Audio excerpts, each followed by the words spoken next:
you got to look at who's the best qualified. And even if they are a person of color, and even if they have no family connections, that's okay. That's okay. You want to put your best team on the field to win the game. And that's a better Rhode Island. That's what we're talking about.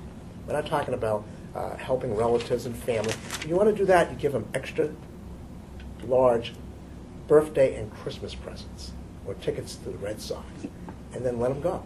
But you don't hire them. You know, why would you do that? You hurt yourself. You hurt your agency. You hurt your community. You hurt the state. And you don't hire the best. You need to hire the best.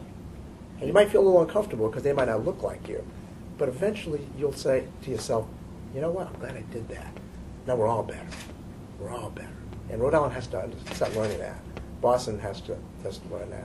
There's still too much of a double standard that's going on in terms of hiring. You understand that close to 40% of this state is people of color. Close to 40%, because I looked at the census before I came down here. Okay, non-Hispanic, white. You know, I tried to look at all that. Close to 40%. I was surprised. When you basically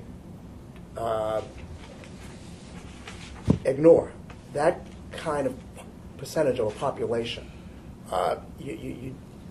there's nothing you really can do to help yourself. There really isn't. You know, the dropout rates among blacks are, I don't know how many times that of whites. You know, the college graduation rates are, you know, a fraction of the white graduation rate, and we need more people in this state to have at least an associate's degree or better. Well, you know, if you project it out, we're going to have less because we got more people of color in this state, and it's growing. So if you don't do something to fix that, then percentage-wise, you're going to have less people in the future with associates or better if you just do the math.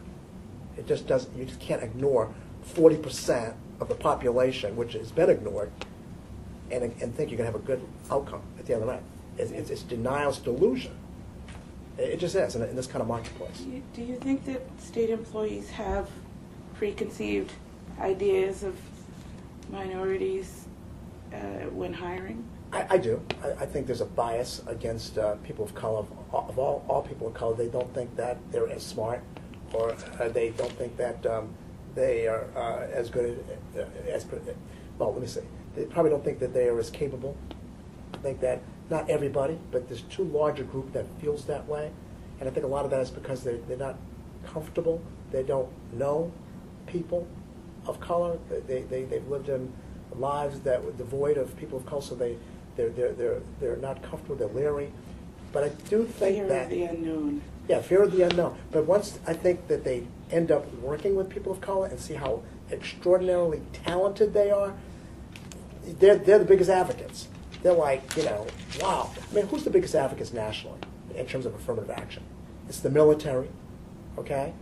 It's the higher education, and you know, it's those places that has made that leap in terms of diversifying their student bodies and workforce, and they've seen the value of diversity firsthand. So you're clearly doing a lot.